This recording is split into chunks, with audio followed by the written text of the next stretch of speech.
In November 1922, a boy walked through the desert mountains of Egypt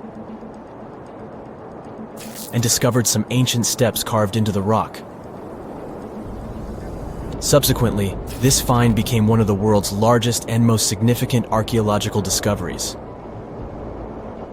This step was part of Tutankhamun's untouched tomb.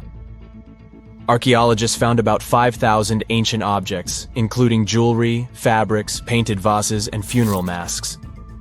You've probably seen one of them. It has become one of the most recognizable attributes of ancient Egypt. More than 100 years have passed since then, and now humanity has finally become close to another large-scale discovery, the tomb of Cleopatra. This queen was the last active ruler of the Ptolemaic Kingdom of Egypt, who sat on the throne from 51 to 30 BCE. There are many ancient records about Cleopatra, her reign, and her unusual personality, but until now, no one has discovered the secrets about her passing away in the burial place. So, one archaeologist, Dr. Kathleen Martinez, has been studying ancient records and temples around Alexandria for decades, and concluded that the tomb of the queen should be located under the ancient city of Taposiris Magna, founded in 280 BCE. It was a big city on the northern coast of Egypt, where tens of thousands of people were engaged in trade and industry, and it seems that Dr. Martinez's guesses turned out to be correct. She and a group of archaeologists have discovered a secret underground tunnel near Alexandria, with a length of about 0.8 miles. It was cut into the rock under Taposiris Magna's temple. During further excavations, they found many things that indicate Cleopatra's tomb lies in the tunnel's depths. It's also possible that she is buried there together with the Roman commander, Mark Antony. According to ancient records, Cleopatra and Mark Antony loved each other and together opposed the Roman Senate, which declared Antony a traitor. The fact that natural disasters have occurred on the territory of Taposiris Magna for thousands of years can complicate the excavations. Earthquakes and floods destroyed the city and possibly flooded its underground tunnels. But archaeologists hope the ancient tomb remains untouched, and that it hides many treasures and records about the royal life of ancient Egypt during the reign of the last dynasty. There's a chance that excavations will go underwater and in the mud. This will require much time and funding, but archaeologists are sure it's worth it. Anyway, it's too early to say that Cleopatra is really buried there, but scientists have found many things in the tunnel that confirm this, including clay pots, dozens of coins with the image of Cleopatra and Alexander the Great, as well as a bust with the image of the Egyptian queen. Cleopatra is still one of the most popular personalities in Egypt, on an equal footing with Ramesses III and Tutankhamun. She inspired many films, paintings, and books, but what made her so popular? She became famous for her inconsistency. She was a beautiful, intelligent ruler who pulled Egypt out of the crisis and made it a prosperous power. Medieval Arabic texts say she knew chemistry, mathematics, and philosophy, and may have written several scientific books. She knew several languages and had excellent diplomatic skills. At the same time, there are many legends that she was a femme fatale who drove many men crazy. However, there's no evidence that her beauty was incomparable. The image of a stunning model was created by Hollywood when it made several films where famous actresses performed the role of Cleopatra. And the Roman Emperor Octavian, the adopted son of Julius Caesar, specially created the image of Cleopatra as an insidious seductress because he was her enemy. Even though she was born in Egypt, Cleopatra wasn't an Egyptian. Her ancestors were Greeks, among whom was one of the generals of Alexander the Great. However, the people of Egypt loved her. She learned the language and was very sensitive to the traditions of this country. She knew the history, mentality, and customs of ancient Egypt well. She raised the level of its economy and strengthened its status as a world power. Much of this was made possible thanks to her cunning and impressiveness. She loved theatrical performances and lavish celebrations. She knew how to surprise people and put on a show. But behind the exterior image of a luxury lover was an intelligent and calculating ruler. Ancient Egypt was a rich, luxurious country, and Cleopatra did everything to increase its wealth and strengthen its position in the international arena. For example, she was once in conflict with her brother Ptolemy XIII. The queen knew that she wouldn't be able to resist him, so she decided to attract Julius Caesar to their side. The Roman emperor arrived in Alexandria, where Cleopatra wanted to meet him, but Ptolemy knew about her plans and was about to prevent her from coming to Caesar. Then, instead of a rich and noisy arrival, Cleopatra decided to make her visit inconspicuous. She wrapped herself in a carpet or linen bag the emperor's servants carried into Caesar's private chambers. Cleopatra emerged from the carpet and impressed the Roman emperor with her beauty and determination. As a result, they fell in love with each other and became close allies. After some time, she impressed another influential Roman for diplomatic purposes. She arrived to meet Mark Antony on a golden barge with purple sails and silver oars. Cleopatra was dressed in the image of Aphrodite and sat under a magnificent canopy. Her servants dressed like cupids and were blowing her fan and burning incense. But Cleopatra created such a show for a reason. She knew that Antony revered Greek mythology and considered himself the embodiment of Dionysus. As a result, he was so impressed with this woman that he ended up marrying her. Cleopatra defended her crown, strengthened her alliance with Rome, and bore Antony 3 children. In Egypt, they threw big parties and enjoyed wealth with power. However, the relationship of a high-ranking official with the Egyptian queen caused a scandal in Rome. Octavian was Antony's primary opponent in the struggle for power, so he exploited the situation to darken the competitor's reputation. He used propaganda to make Cleopatra an insidious seductress in the eyes of Roman citizens. He accused Antony of succumbing to her charms. The Roman Senate supported Octavian and declared Cleopatra an enemy. In 33 BCE, this conflict reached a high point when Antony's navy clashed with Octavian's fleet. The latter won and forced his enemy to flee to Egypt with Cleopatra. According to some records, they took refuge near Alexandria. Pursued by the Romans, they hid in one of Cleopatra's palaces and met their end. Some legends say that Cleopatra was an expert in poisons. She provoked a venomous snake, a viper or an Egyptian cobra, to bite her. Also, according to another legend, she pricked herself with a poisonous needle. There's a theory that Cleopatra always carried an ampule with poison inside her hairbrush. And when she was cornered, she soaked the needle with this poison and pricked herself. None of this can be said for sure. Scientists are still trying to find out the truth. Perhaps when they reach Cleopatra's tomb, the world will get more answers about her tragic fate. She is considered the last ruler of Egypt. After her passing, Octavian plundered her palaces and temples and returned to Rome, where he became the main emperor. He successfully ruled the country and expanded its borders. His reign ended when he turned 75. World history would have looked different if Cleopatra and Mark Antony hadn't lost that naval battle. By the way, did you know that more time has passed between Cleopatra's reign and Neil Armstrong's flight to the moon than between the reign of the Egyptian queen and the construction of the Great Pyramid of Giza?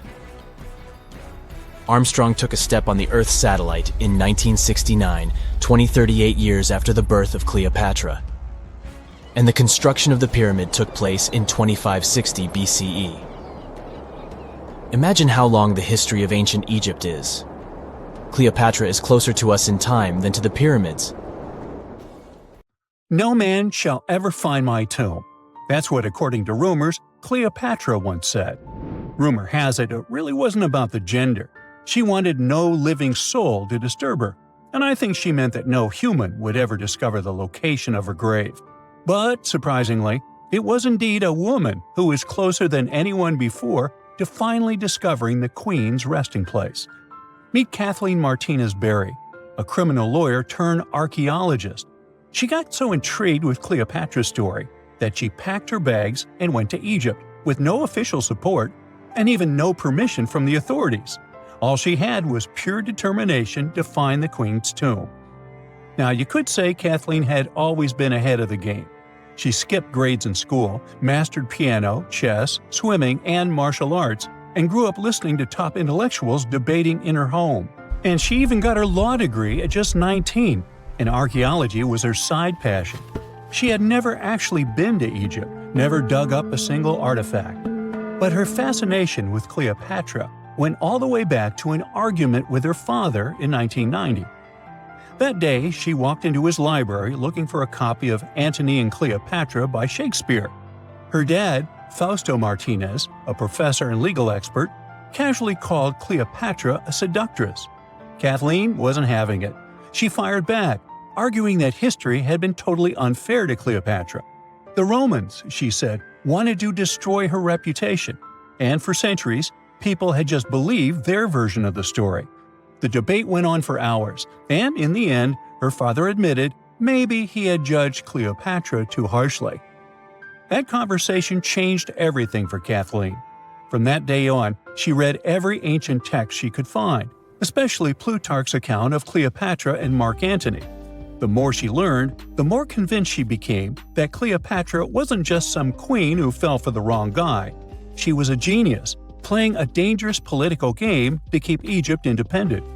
And the more she read, the more she started thinking, what if everyone had been looking for Cleopatra's tomb in the wrong place? That thought stuck with her. When she was caring for her second child, she earned a master's in archaeology. Multitasking. That reignited an obsession that would take over her life, uncovering the truth about Cleopatra. Even though most experts believe that Cleopatra's tomb, along with the final resting place of 13 other Ptolemaic rulers, lies somewhere beneath modern-day Alexandria, Dr. Martinez has a different idea. She believes Cleopatra was buried at Taposiris Magna, an ancient temple dedicated to Osiris, the Egyptian deity of the afterlife. But she still needed an ancient foundation plate. These plates, about the size of a smartphone, were placed beneath important temple structures and often contained inscriptions explaining when and why the temple was built. If she could find a plate that confirmed the temple was dedicated to Isis, Cleopatra's patron deity, she'd have solid proof that this was the right place to look. Nothing could deter Martinez. She excavated the entire temple site, digging deeper than anyone before her. Her team found coins with Cleopatra's name and face stamped on them. It meant Cleopatra had a direct connection to this site. Then, they uncovered something even more interesting: a tunnel used to bring water to people, leading straight from the temple into the Mediterranean Sea. So, if parts of the temple had already sunken into the water, could Cleopatra's tomb be down there too? Martinez needed proof to convince Egyptian authorities to let her search underwater. And, against all odds, she found the missing foundation plate. On it, the pharaoh offered a large area of Nubia to deity Isis. That was it, the confirmation she needed. The temple was indeed dedicated to Isis, proving her theory wasn't just speculation. If one temple was on land, Martinez suspected the second temple, possibly Cleopatra's tomb, had collapsed into the sea. She needed help from experts in underwater archaeology, so she reached out to Robert Ballard, the guy who discovered the Titanic. With support from the Egyptian authorities, she and her team began exploring the waters off the coast of Alexandria. And what they found was mind-blowing. Underwater, they discovered massive stone structures, some standing 6 to 10 feet tall, right where the coastline would have been thousands of years ago. They also found basalt blocks, the same material used in the statues from the first temple. That meant one thing: those weren't just random rocks. They were the remains of a lost city, buried beneath the sea for centuries. Now, we can only wait and see whether Martinez and her team will be able to unravel one of the greatest mysteries of the past left by the outstanding woman that was Cleopatra. Here's some backstory. After her father, Ptolemy VII, passed away, Egypt's throne went to both Ptolemy VIII and Cleopatra, or so it seemed. Cleopatra, just 18 at the time, allegedly married her 10-year-old brother. Yeah, ancient royalty had some different customs, though there's no solid proof of that. But sibling love didn't last long. Young Ptolemy decided he wanted all the power for himself and tried to push Cleopatra out. Forced to flee the country, she didn't just sit around feeling sorry for herself. She raised an army, ready to march back and take what was hers. That's how, at 21, she was already in the Sinai Desert, leading an army and planning her return to the throne. Now, by that time, Cleopatra had already been locked in a powerful political, and not only political, alliance with Julius Caesar. In June 47 BC, she gave birth to a son, Ptolemy Caesar, better known as Caesarion, who, many believe, was Caesar's child. But that didn't stop her from playing by Egyptian royal rules. And her husband number 2, her other brother, Ptolemy XIV. Yep, despite her ongoing affair with Caesar, Cleopatra married yet another sibling, because, in her world, keeping the throne in the family was the name of the game. Now, marriage aside, Cleopatra's bond with Caesar stayed strong. She even traveled to Rome with Ptolemy XIV for a state visit. But instead of playing the role of a dutiful queen, she stayed in Caesar's private villa by the Tiber River. But after Julius Caesar lost his life in 44 BCE on the Ides of March, Cleopatra's political standing became shaky. To make matters worse, her brother-husband Ptolemy XIV passed away soon after, and some suspect Cleopatra had a hand in it, leaving her as the sole ruler of Egypt. Meanwhile, back in Rome, Mark Antony was rising to power as Caesar's presumed successor. Wanting to size up the Queen of Egypt, he summoned Cleopatra, and she did not disappoint. Sailing into town on a lavish barge dressed as a deity, Cleopatra made quite an entrance. Antony was instantly mesmerized, so much so that he left his third wife back in Rome and followed Cleopatra to Alexandria, where their relationship turned into a full-blown royal affair. The two had 3 children together. Together, they waged war against Caesar's adopted son, Octavian, in a battle for control of the Roman Empire. The last time the queen was seen, she was in her mausoleum, dressed in full royal splendor, diadem on her head, lying on what Plutarch called a golden couch. When Antony and Cleopatra lost at Actium, Octavian's forces marched into Alexandria. Cleopatra apparently knew the end was near, so she locked herself inside her mausoleum, surrounded by gold, silver, pearls, and priceless art. Those were the treasures she threatened to burn rather than let the Romans take them. Antony, meanwhile, wasn't going to let the Romans capture him alive. He wounded himself with his own sword, but before he passed away, he was carried to Cleopatra's side. She held him as he took his last breath in her arms. A little over a week later, Cleopatra made her own choice. Rather than face humiliation as Octavia's prisoner, she ended her life. Legend says it was the bite of a deadly asp, though history isn't quite clear on that. At the time, Cleopatra was only 39. Sounds like a rather full life to me. Archaeologists were looking for the long-lost tomb of Cleopatra when they found something that seemed too good to be real. Roughly 43 feet underground beneath a ruined Egyptian temple, there was a perfectly straight tunnel, carved through solid sandstone. The tunnel is over 4,200 feet long, and so precise that experts called it a geometric miracle.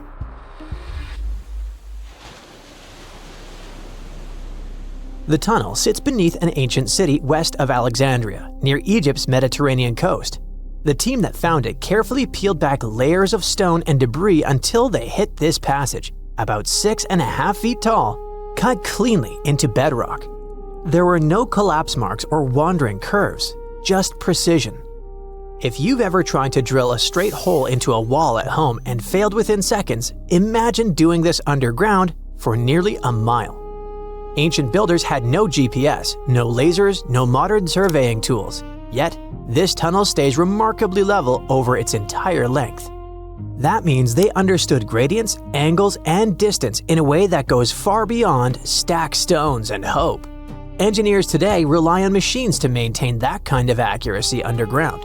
These people relied on knowledge, repetition, and patience.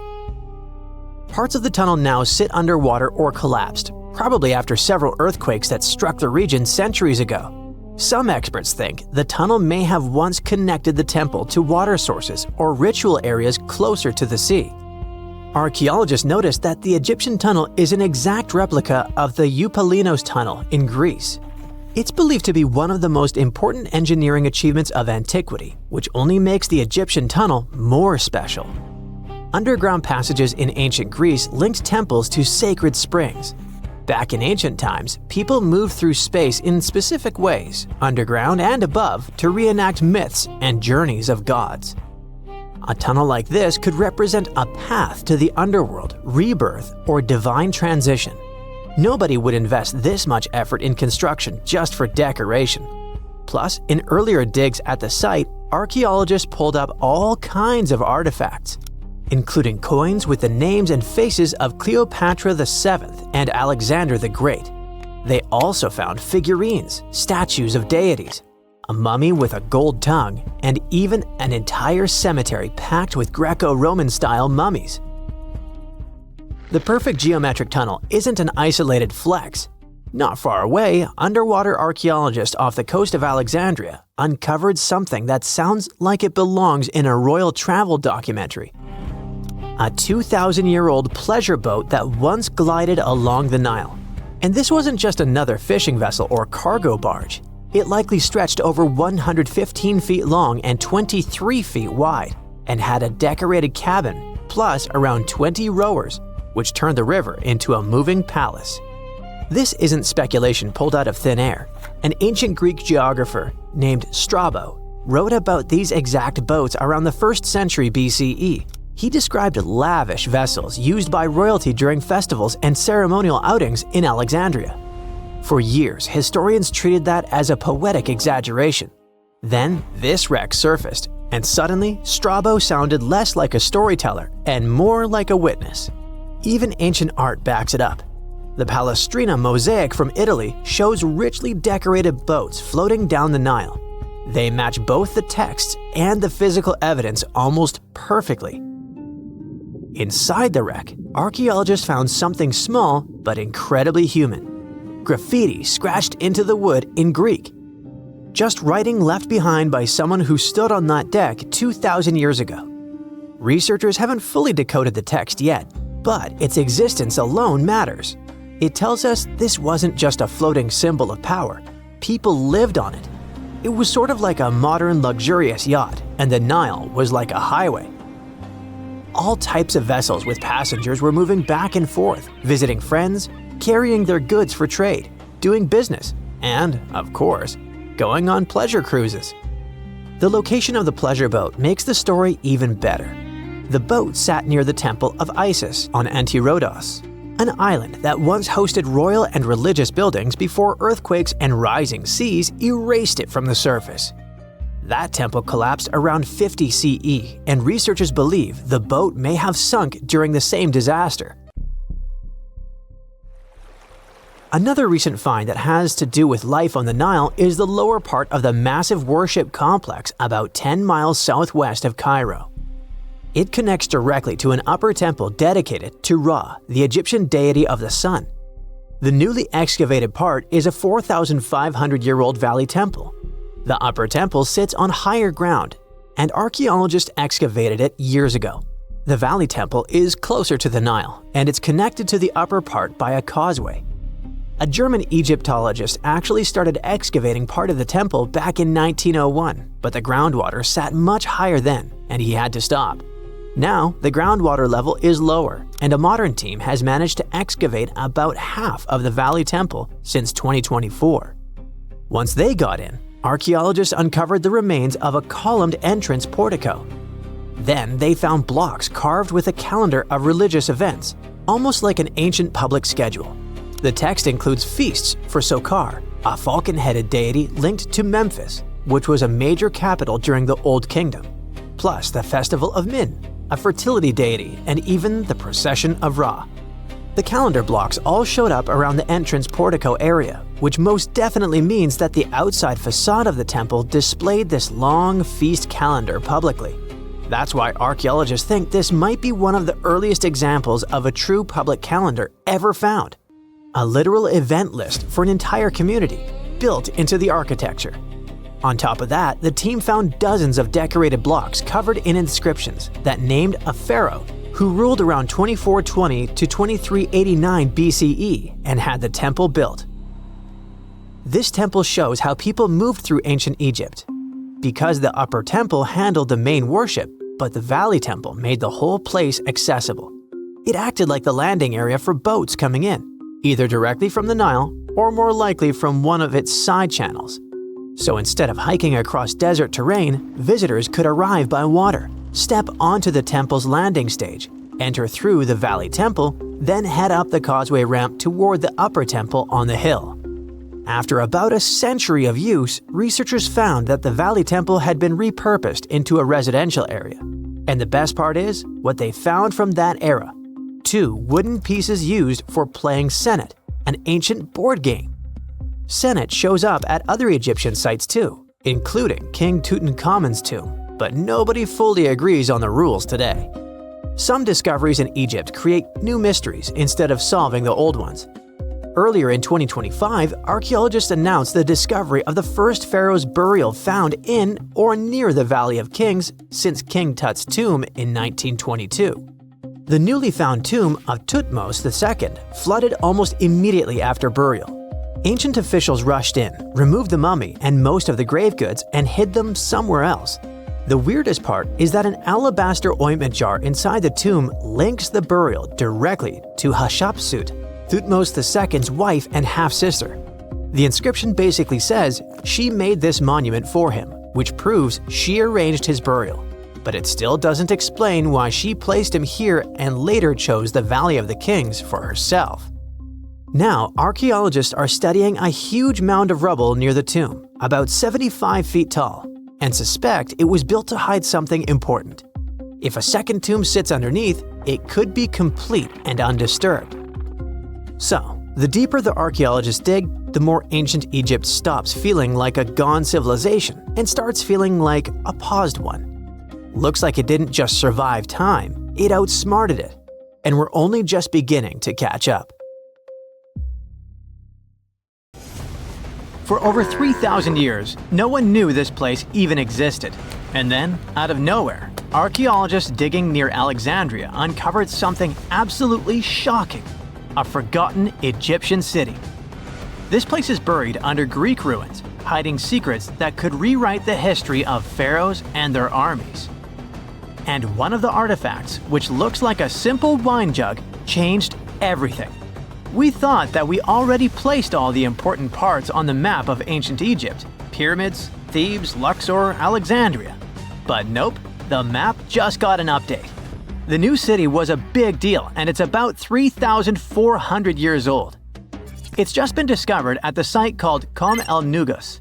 This place is located west of Alexandria and tucked between the Mediterranean and a saltwater lake called Lake Mariut. This discovery raised a few eyebrows. Scientists thought that this place used to be empty and that it was only settled by the Greeks in about 332 BCE.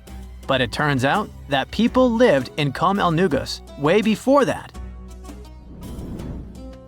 When archaeologists were digging through Greek ruins, they started noticing something unexpected: mud brick walls. Yep, you know, the pyramid type. That's the kind Egyptians built during the New Kingdom. These mud bricks were made from mud, clay, sand, and straw.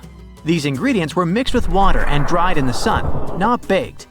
Egyptians used them for thousands of years to build houses, temples, palaces, and yes, the pyramids. Of course, other civilizations did use mud brick too, but Egyptian mud brick is kinda quirky. They used straw that grew in their regions, layout styles, and mortar. That's what helped the experts realize that Egyptians used to hang out in Kom el Nugus. That alone raised eyebrows, and then they found more. An entire street layout, buried structures, and even a temple built by Ramses the Great himself. His name speaks for itself. This guy was one of the most famous pharaohs in all of Egyptian history.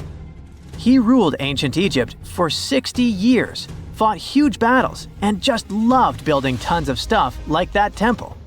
People loved him so much that later pharaohs literally pretended to be him or wrote his name on their buildings.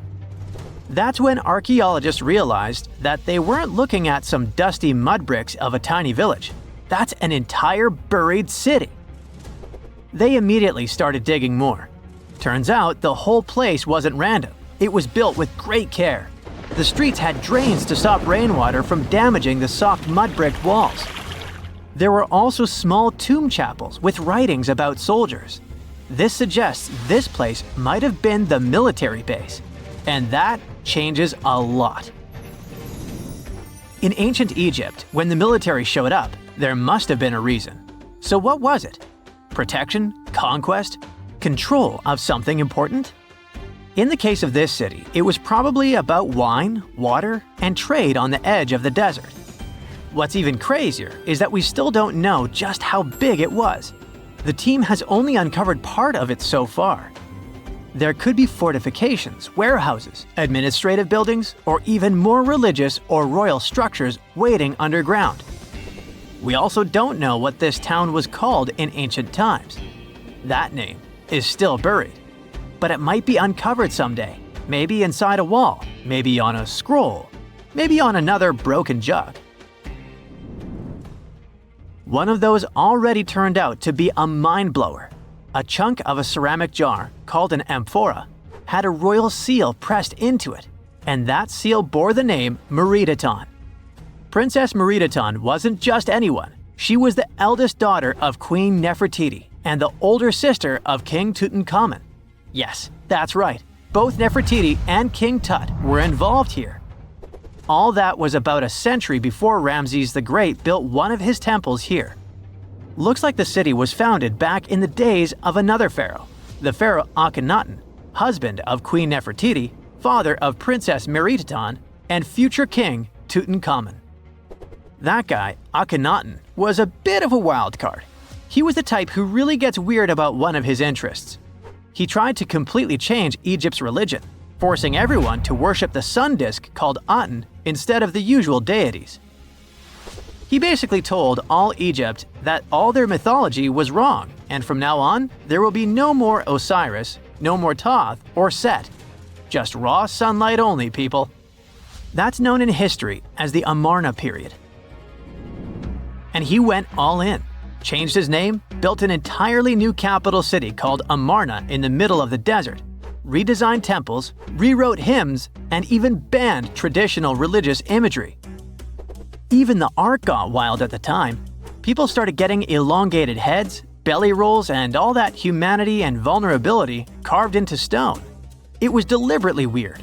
He wanted to show the family not as perfect gods, but as human vessels of divine light.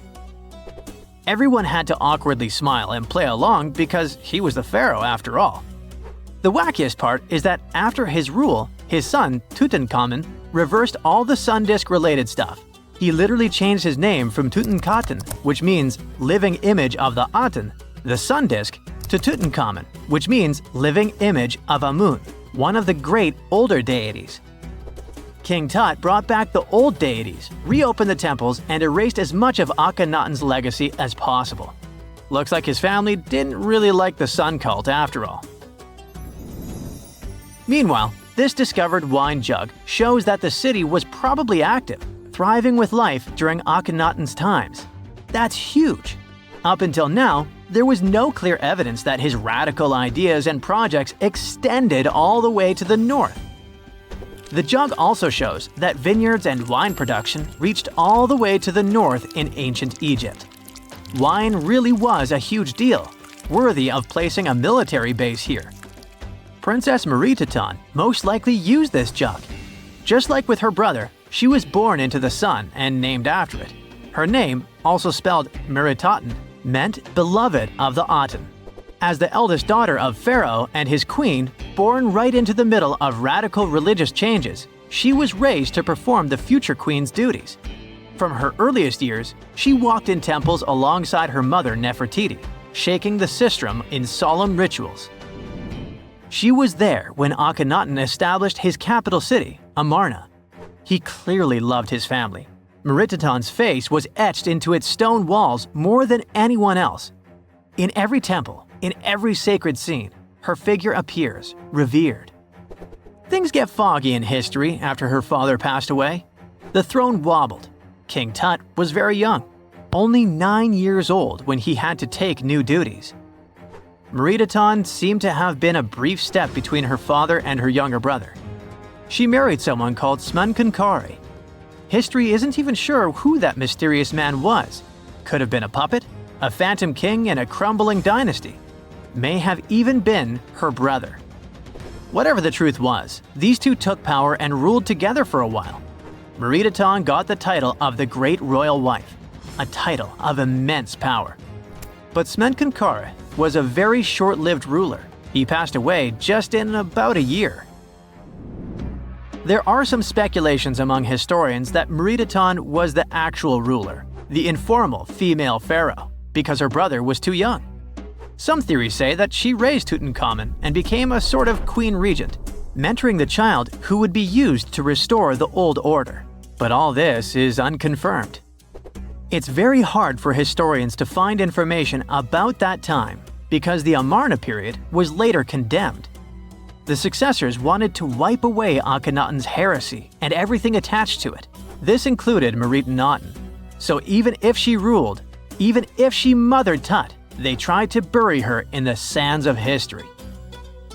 In any case, perhaps this new uncovered city will tell us more about the mysteries of the Amarna period, one of the most chaotic periods of ancient Egypt. Not many civilizations are as mysterious as ancient Egypt. A powerful empire that lasted over 3,000 years. It gave us pyramids that still stand and myths that still inspire. It's one of the most explored places on Earth, yet somehow we still find exciting stuff. In Abydos, archaeologists just uncovered a 3,600-year-old royal tomb. It's huge! It has golden hieroglyphs of deities covering the entrance, but the pharaoh's name? It's not there. It's missing. Who was this ruler, and what new chapter could this open in Egypt's story? If there's one place in Egypt where the line between life and demise feels thinner, it's Abydos.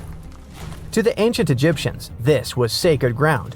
They believed it was the burial place of Osiris, the god who literally passed away, had his remains separated, and came back to life to rule the underworld. Because of that, Abydos became Egypt's spiritual gathering place. Pharaohs built amazing temples here, like the Temple of Seti, famous for its King's List, a wall that has the names of 76 pharaohs carved in it. Pilgrims came from across Egypt, leaving offerings and participating in Osiris festivals, where his demise and rebirth were ritually reenacted. It wasn't just symbolic worship, it was Egypt's version of Comic-Con. But instead of cosplaying superheroes, people reenacted gods coming back to life. Obviously, pharaohs competed to be buried as close to Osiris as possible. Abydos became part cemetery, part holy city, part afterlife insurance policy. Fast forward thousands of years, and we still uncover remarkable stuff around Abydos. That's the case with the recently discovered tomb. In early 2025, a joint team of researchers from the US and Egypt decided to dig beneath a rocky rise ominously called Anubis Mountain. You remember Anubis, the jackal-headed deity who guarded cemeteries. The uncovered royal burial was hidden 23 feet below the surface. Sadly, even though it eluded archaeologists for so long, robbers had already taken away with treasures ages ago. They could definitely tell this was a tomb of someone super important. Similar to how you can walk around a mansion with no furniture but still deduce that someone rich must have lived there.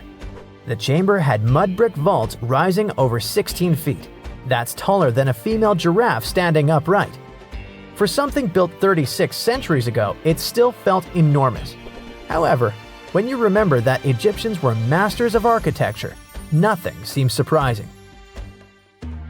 So no treasures, no golden mask, and sadly, no name.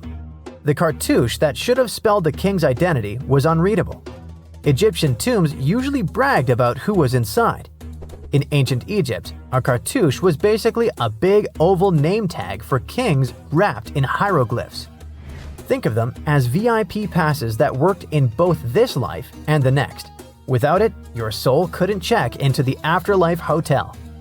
That's because to the Egyptians, your name, your Ren, wasn't just so your teacher could distinguish you from kids with the same haircut. It was a core part of who you were. As long as your Ren survived, so did you. To have your name forgotten was considered a fate worse than passing away. A soul cannot journey without a name. That's why you'd see cartouches all over the place, on temples, obelisks, jewelry, statues, and tomb walls. It wasn't there just for the marketing. It kept the pharaoh's presence front and center everywhere you looked. Imagine building a massive tomb only for 3,600 years later to walk in and go, who is this guy again? Not cool at all. That's why it's fair to imagine our nameless pharaoh haunting the robbers for all eternity. So yeah, Cartouche was considered very significant. One of the most famous and mind-blowing examples comes from the tomb of Thutmose III. His burial chamber and sarcophagus were literally shaped like a cartouche. In other words, the entire room was a living architectural symbol of his name. Thankfully, in the recently discovered tomb, not everything was erased. Painted in golden hues at the entrance were two familiar guardians, deities Isis and Nephthys. Isis was the magician who stitched Osiris back together and breathed life into him. Nephthys, her sister, was the eternal mourner and protector of the mummy. Together, they promised that whoever rested here would not face the afterlife alone, and it's one additional proof of the importance of the mysterious pharaoh. So, who could this be? To answer that, we need to go down history lane. This tomb dates back to Egypt's messy chapter called the Second Intermediate Period. Instead of one ruler in charge, the country had many rival kingdoms, each with its own little power base, like a real-life Egyptian version of Game of Thrones. And right in the middle of that chaos was Abydos. For a while, it was home to its own line of kings, the so-called Abydos dynasty. Those weren't the pyramid builders everyone knows, and that's why they're so mysterious. They left behind almost nothing. No great monuments, no sprawling cities, just fragments of names on broken blocks. For centuries, many scholars even doubted they existed at all. That sorta changed in 2014, when archaeologists uncovered the tomb of Senebkay, one of those shadowy kings. Now, everything we know about Senebkay points to him having quite a story to tell. His bones revealed 18 deep wounds, the kind you get in battle. He had blows to his skull, back, and hands, and likely lost his life fighting, making him one of the few pharaohs we know who sadly fell in combat. His tomb was modest, with reused artifacts from earlier kings, but it delivered one priceless thing: proof. Until Senebkay, the Abydos dynasty was just a theory. With him, it became real. And that's why the new discovery could be a big deal. The newly uncovered royal tomb at Abydos shares the same layout and style as Senebkay's. It has limestone chambers, mud brick vaults, and protective deities, although it's much bigger. Which again raises the possibility that we're looking at an even earlier, more powerful ruler of Abydos. Whoever he was, he wanted to be remembered alongside the greats. Which is ironic, because it seems that history tried erasing him. Perhaps additional findings alongside his tomb could tell us more. Yes, there's more, and it's actually pretty cool. Not far from Abydos, in the village of Banawit, archaeologists uncovered a Roman-era pottery workshop. Yeah, you heard that right, a pottery factory close to a pharaoh's burial ground. The site had huge clay kilns, storage rooms, and even broken shards called ostraca. They were basically ancient sticky notes. Except instead of shopping lists, those had receipts scratched onto them in Greek and Demotic Egyptian. Little records of everyday transactions, the kind of thing you'd never expect to find near a lost dynasty king. Honestly, the potters missed a chance. Forget boring receipts, they should have been selling Osiris's mugs and Anubis figurines to pilgrims and tourists. But that's not all. It seems that centuries later, during the medieval period, the same ground became a cemetery. Archaeologists found mud brick graves with skeletal remains. This could mean that Abydos kept its aura of significance for hundreds of years after the age of pharaohs. So why this hill again and again? Is this place really a getaway to the afterlife? It is, after all, the very place where Osiris is said to rest. That belief lingered like a shadow for thousands of years, strong enough to pull in pharaohs and later medieval families. Different rituals, same sacred ground. Although, to be fair, the Romans weren't here for Osiris. They came to make pots. The story of Abydos is not over. The excavations will continue, and who knows what else could be discovered in the future. Today, archaeologists are armed with tools that are basically X-ray glasses for the desert. Every scan could reveal a hidden chamber, or if we're lucky, finally give our nameless pharaoh his wren back to him. In fact, I became strangely invested in finding out who he was. So let's hope for some news soon. It's only a matter of time. Do you have your own theories? Let me know. Miles and miles of yellow sand, treeless mountain ridges, and scorching hot sun over your head. And suddenly, something you'd never expect to come across in a barren desert. A small group of overexcited people. They're as happy as you would be if you'd won a lottery. They've just found an ancient tomb, once flooded with its walls in bad shape. But the stuff they discovered inside proves that this is the burial site of one of Egypt's most mysterious pharaohs. Historians have been hunting for his tomb for years, but no one expected it to hide ancient treasures. Fast forward. After careful examination of the site, Egyptian officials have announced the discovery of the tomb of King Thutmose II. It's the last missing tomb from Egypt's 18th dynasty.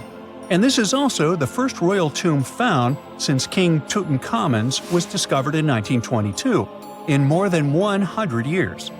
A team of Egyptian and British archaeologists found the tomb in the Theban Mountains area, west of Luxor, near the famous Valley of the Kings.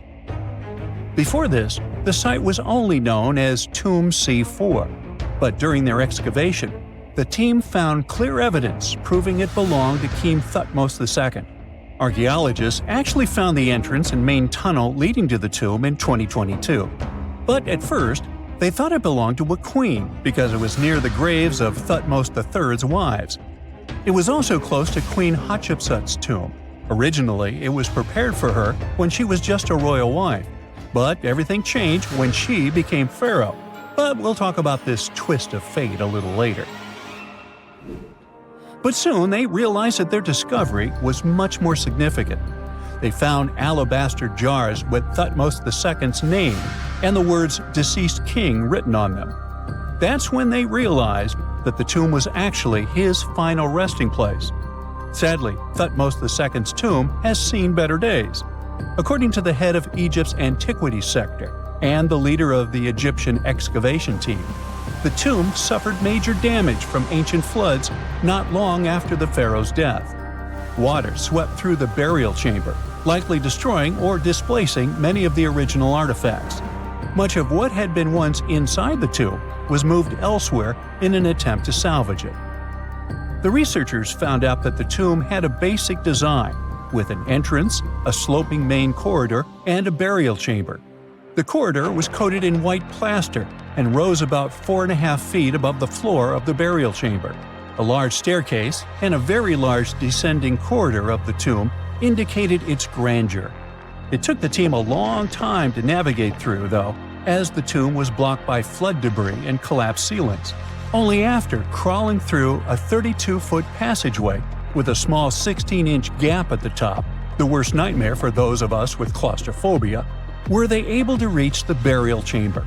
There, they were in for another surprise. They cleared the debris, expecting to find the crushed remains of a burial beneath.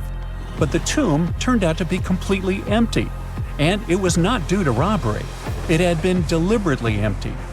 The researchers soon realized that the tomb had been flooded since it had been built underneath a waterfall. It happened just a few years after the king's burial, so the contents of the tomb were moved to another location. That's why there was a second corridor in the tomb.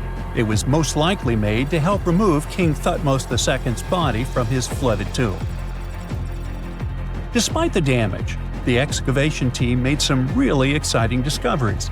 They found traces of mortar decorated with blue inscriptions, yellow stars, and fragments from the Book of Amduat, one of the most significant funerary texts in ancient Egypt.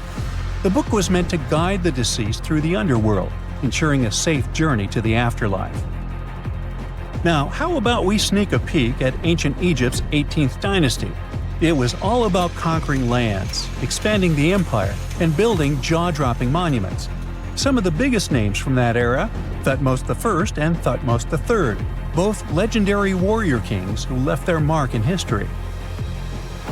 Thutmose I was a fierce fighter who led major military campaigns, pushing Egypt's border further south than ever before, all the way to the fourth cataract of the Nile. His victories gave Egypt access to new trade routes, stronger political ties, and more wealth. His conquests were so significant that they were recorded in the tombs of his top officials. Thutmose III, sometimes called Thutmose the Great, took things even further. He was not only an incredible military strategist, but also the commander of Pharaoh Hatshepsut's armies before becoming king himself. He led between 17 and 20 military campaigns, winning every single one and expanding Egypt's empire to its peak. He even created the world's first navy. Thutmose III is often remembered as Egypt's greatest warrior pharaoh. And sandwiched between these two powerhouses was Thutmose II, a pharaoh who doesn't get nearly as much attention. Hey, the middle child, right? His reign lasted only about 5 years before he passed away at around age 30 in 1479 BCE. He is kind of a mystery. No one really knows what he accomplished. For the longest time, even the location of his burial site was totally unknown. His body was actually found in the 19th century. It was just lying around in the mortuary temple of Deir el-Bahari, in a secret chamber where priests used to hide royal mummies centuries after their original tombs were looted by grave robbers. In other words, Thutmose II's body must have been moved from his original resting place at some point in history to protect it. During his lifetime, Thutmose II made at least one major impact on Egyptian history. He married his half-sister, Hatshepsut. That might not sound like a big deal, but it helped her become Egypt's greatest female pharaoh after he passed. The catch? She kept her stepson, Thutmose III, off the throne for decades. When he finally took power, he erased her name from history out of spite. And still, Hatshepsut is one of Egypt's greatest pharaohs, no matter if you're talking about a man or a woman. She brought a lot of wealth and art to Egypt. She led a big trading trip to a place called Punt, where she brought back things like gold, ebony, and incense. She also made sure her name lasted by building amazing structures that we can still see today. At Karnak, she added huge obelisks. One of them is still standing tall. She also was the one to build the Temple of Deir el-Bahari with its countless columns. She was buried there. Interestingly, Hatshepsut was often shown in art as a man with muscles and a beard, like how pharaohs were usually depicted. But she made sure there was always something in the artwork that reminded people she was a woman, like calling herself Daughter of Re or His Majesty herself. When she passed away in 1458 BCE, Egypt wouldn't have a female ruler as powerful as her until Cleopatra, about 1400 years later. According to Egypt's Supreme Council of Antiquities Secretary General, isn't that a mouthful? Hatshepsut's name actually appears in Thutmose II's tomb, meaning she might have even handled his burial. As for their final resting places, well, Hatshepsut was buried in the Valley of the Kings, and Thutmose II's mummy is now in the National Museum of Egyptian Civilization, alongside other ancient Egyptian rulers. It gives visitors a rare chance to see the remains of a nearly forgotten pharaoh. Now, experts consider the discovery of his tomb to be one of the most significant in recent years. The artifacts found there add important details to our understanding of the history of the region and Thutmose II's rule. And even though the tomb's design is fairly simple and follows the same architectural style preferred by later Egyptian rulers, its historical importance is undeniable. In any case, the mission isn't over yet. Archaeologists are now focusing on solving another mystery. Where did the rest of the tomb's contents end up? The team is determined to continue their search. Who knows what other secrets they will uncover that have remained hidden beneath the sands for thousands of years. This coffin seems to defy logic. No visible openings, no way in or out. And yet, inside lies Lady Shanette Ah. a mysterious woman from ancient Egypt, perfectly preserved even after 3,000 years. How did she get there? It was the third intermediate period in Egypt, a time between great dynasties. Pharaohs wore the blue crowns. Priests in Thebes were almost as powerful as kings. Markets were filled with the cries of merchants selling dates, papyrus, and precious perfumes. Lady Chanet-A was in her late 30s or early 40s, old age by Egyptian standards of that time. Like other Egyptians at the time, she ate meals of bread, lentils, and fish. By that age, her teeth were already badly worn down, yellowish with enamel eroded, because food in ancient Egypt often had grains of sand in it. But she wasn't just a regular woman. When she passed away for unknown reasons, her burial was lavish. Locals wrapped her body in expensive linen and adorned with artificial eyes to replace her real ones. That would help her see in the afterlife. And that's exactly how we found her 3,000 years later, in a beautifully decorated sarcophagus. It was made of cartonnage, which is kind of like papier-mâché, made by layering linen and papyrus with adhesive. These coffins were wildly strong, lasting for thousands of years, all thanks to Egypt's super dry climate. But most importantly, Egyptians only used it for the elite. So she was someone very important to the locals, though we might never know why. But there was only one huge problem with her mummy. How did they even put her in the coffin? No matter how much researchers looked, there were simply no entry points. The only visible gap was a tiny slit near her feet. But that's not nearly large enough to place her entire body inside. This mystery puzzled them for decades, until they finally learned the truth only recently. They studied those mummies at the Field Museum in Chicago using new technology, CT scans. It's basically like taking thousands of X-rays and piecing them together to create detailed 3D images. That's how we can learn more about the bodies without disturbing them. And it turns out the ancient Egyptians were unbelievably clever. They didn't construct the cartonnage around Chanet-A's body, which would be a common and easy thing to do. Instead, embalmers created the coffin first. Then, they softened this coffin with moisture to make it flexible. After that, they carefully molded it around her wrapped body. They did cut a slit along the back of the coffin to do that, but then they laced it up like a corset, so it seemed like there were no openings. Finally, they secured a wooden panel at her feet to keep everything in place.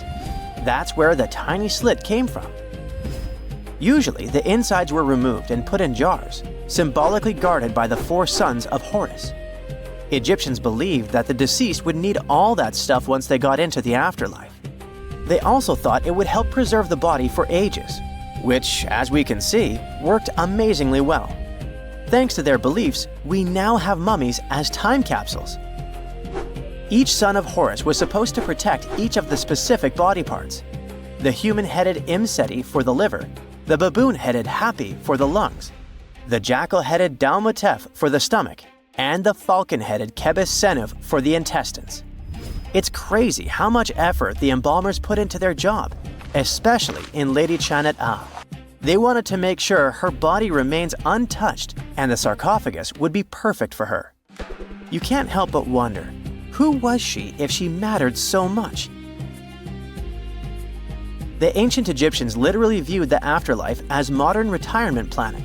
You're not just passing away, you gotta prepare yourself for it. Prepare the body, eyes to see, and so on. And the richer or more important you were, the better your afterlife would be. But Chanet-A wasn't the only fascinating mummy they studied. They also decided to scan Harwa, an Egyptian man who lived around the same time.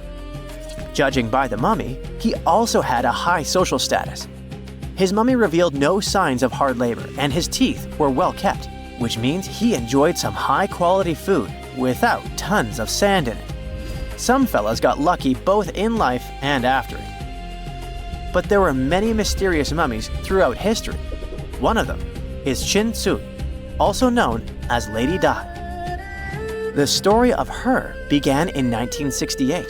Some workers near Changsha, China, were digging an air raid shelter for a hospital. But suddenly, they accidentally uncovered an ancient burial site. They came down there and stumbled upon something incredible. 3 tombs belonging to a noblewoman, her husband, and a young man believed to be their son. She was a noblewoman from ancient China, and she had a fascinating backstory. She lived over 2,000 years ago during the Western Han Dynasty. She was married to Li Kang, a guy who served as chancellor to the Changsha Kingdom, a high-ranking official. At first, it looks like Lady Di lived a life of luxury and privilege. She had private musicians to play at her parties and for her personal enjoyment. She probably played the guqin, an instrument that back in the day people associated with intellect and elegance. And she certainly ate like an empress. Fine meats, delicacies, and all things like that. Even her wardrobe was full of some exquisite silk, not even mentioning the tons of cosmetics. But all this wealth came at a cost. The more she aged, the worse her health became. She got a full pack: a heart condition, diabetes, high pressure, and liver issues. It also looks like her back was driving her crazy, probably making it hard for her to even move. Finally, as a cherry on top, she developed gallstones. All this packed together eventually led to a heart attack that took her life around the age of 50. There was one haunting detail. Scientists found over 130 melon seeds in her stomach and intestines. Most likely, she ate watermelon just hours before she passed away, which means it was probably during summer when the fruit was ripe. She enjoyed a sweet, simple treat before her life was cut short. The excavation began in 1972, and this wasn't easy at all. Over 1,500 local students had to help. And Lady Di was the most mysterious one. She was buried in 4 rectangular pine boxes, one inside the other like a Matryoshka doll, all wrapped in 20 layers of silk, and all that sealed with lots of charcoal and white clay. The coffins were painted beautifully as well, adorned with protective deities, mythical animals, and clouds which symbolized the heavens. There were drawings of divine creatures and Mount Kunlun. The myth said that on this mountain, people reach eternal happiness. All this told us a lot about the Han Dynasty, their beliefs about afterlife, art, daily lives, and their remarkable craftsmanship. And then researchers finally got to the body. It was astonishing. Soft skin, joints that could still bend, and in general, she was almost intact. She even kept her hair, eyelashes, fingerprints, and even traces of blood. It's like she literally passed away only a few weeks ago. Ancient people used a very clever technique to preserve her. It looks like embalmers put her into some weird, mysterious acidic liquid. This liquid prevented bacteria from growing. Unfortunately, it also gave rashes to all the scientists that touched Lady Di. And this rash lasted for 3 months. And you know what they buried together with her? Over 1,400 artifacts, mostly personal stuff like silk clothes, cosmetics, and musical instruments. Even food, grains, meats, wine, and pastries. There were also 162 carved wooden figurines of various servants and musicians. It's possible that they were either just there to service her even in the afterlife, or maybe based on her actual servants. When you hear the word mummy, you might get a chill down your spine. That's because most of us associate this word with those creepy characters we've seen in some scary movies. But in reality, mummies have helped us understand a lot about ancient civilizations, their rulers, and about how people used to deal with losing their loved ones.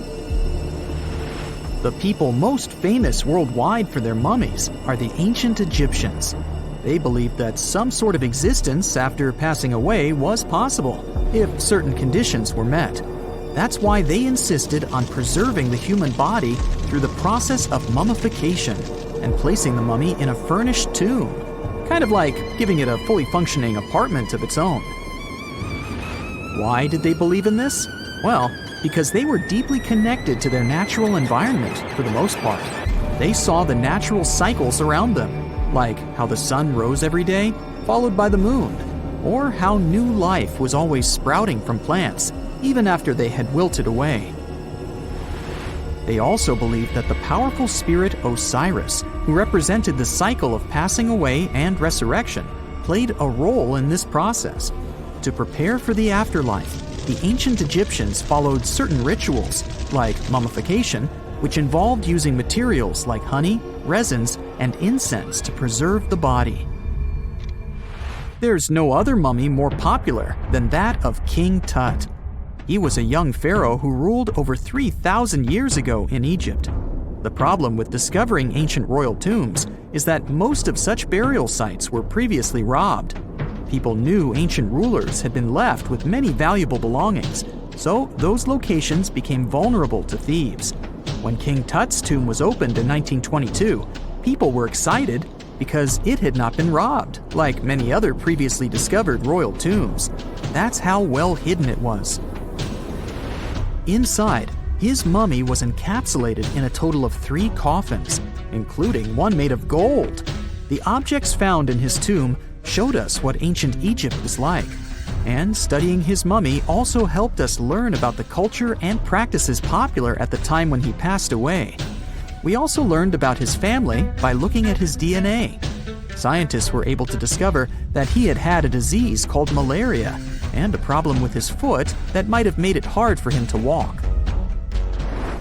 Ramses II was another pharaoh in Egypt who ruled for 68 years, which was quite a lot back in the day. He was known for his expansion campaigns and building projects. Many objects from his time as a ruler still exist today, including a large statue of him. Ramses II was about 6 feet tall and lived to be about 90 years old. After looking at his mummy, scientists concluded that he may have had a medical condition that affected his spine. Now, remember those thieves I mentioned before?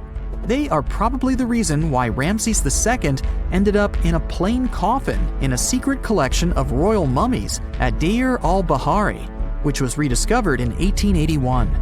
Thankfully, archaeologists were able to identify him because his journeys had been recorded on his wrappings. The process was really tedious too. In fact, in ancient Egypt, the mummification process could take a staggering 70 days to complete. A special person would say a very specific speech while delicately handling the body and drying it out using a type of salt called natron. They also used linen and resin to make the body look more lifelike and to wrap it in cloth. The tomb was equally as important for ancient Egyptians. The walls of King Tut's tomb, for example, were adorned with intricate artwork that depicted his journey to the afterlife, from his burial procession to his passage through the underworld. The ancient Egyptians believed that everyone made this journey after passing away, and they filled their tombs with items and paintings to help the person in their spiritual travels. Additionally, the walls of the tomb were decorated with spells from a special book, which contained a collection of poems that the Egyptians believed would help people reach the afterlife. And speaking of how important this journey was, people also placed food in these ancient tombs. In King Tut's tomb, archaeologists discovered 36 jars of vintage beverages and 8 baskets of fruit, which were believed to be left there to help him in his journey to the afterlife. The Egyptians believed that traveling to the afterlife took a really long time, so they left a lot of supplies, such as food and water, to sustain their loved ones. Pharaohs also generally had numerous luxurious garments and beautiful jewelry in their tombs to ensure that they would have a fashionable journey. These items included various types of linen clothing, such as tunics, scarves, gloves, and headdresses, as well as a lot of gold jewelry with precious stones, like bracelets, buckles, pendants, necklaces, rings, and even precious depictions of insects for protection. Some were also deposited with fans made from ivory and ostrich feathers to keep them cool in the afterlife. Some ancient rulers were even placed in their forever apartments along with boats. For example, Pharaoh Khufu built the Great Pyramid at Giza as his tomb, and a large ship was found inside. King Tut, however, was buried with multiple boat paddles, but no actual boat. Instead, he had 3 chariots and numerous walking sticks made of precious materials. perhaps indicating he'd rather travel to the beyond by land, not by water. Amongst the most interesting objects found near ancient mummies are bottles of oils and perfumes. If rulers were supposed to be fashionable, why not smell nice too, right? Also, some of them had some ancient kinds of board games, most of them made out of precious materials like gold or ivory. One of those games was called Senet. It was very popular amongst the ancient Egyptians and very similar to modern-day chess. The ancient Egyptians may have the most famous mummies out there, but they weren't the first to invent the procedure. In fact, it all started in South America with an ancient civilization named the Chinchorro. As far as we know today, these people were the first to mummify their loved ones that had passed away. They did it somewhere around 2,000 years before the Egyptians started their own rituals. Sure, we can tell a lot about ancient rulers by studying these mummies, but until recently, we had no idea what they really looked like during their lifetime. Not so long ago, though, some very special mummy paintings were found by archaeologists studying ancient Egyptian objects. These mummy portraits are highly detailed paintings of individuals that were made while they were still alive. Such paintings were often painted on wood, as opposed to the classical portraits we all know about, which are painted on canvas. They are known for their realism and beauty, and have even been used by researchers to diagnose diseases by comparing them to the corresponding mummies. Some of these portraits also include depictions of jewelry, which was later found on the mummies. The recent discovery of these mummy portraits in Central Egypt is significant, as it marks the first time in over a century that such paintings have been found. Mummies appeared all around the world naturally, too. Mummification can occur without people intervening because of natural conditions, like extremely cold or hot environments, places with a lack of oxygen, or accidental exposure to chemicals that preserve the body. These conditions don't allow bacteria to grow, resulting in the body remaining more or less intact. Famous Otzi was one of these mummies. We know today he was a man who lived around 5,000 years ago in Europe. But upon his discovery in the Alps in 1991, Austrian authorities initially believed that he was a modern mountaineer because of how well preserved the body was. However, after the Iceman was removed from the glacier, it was determined that he was actually from the Copper Age.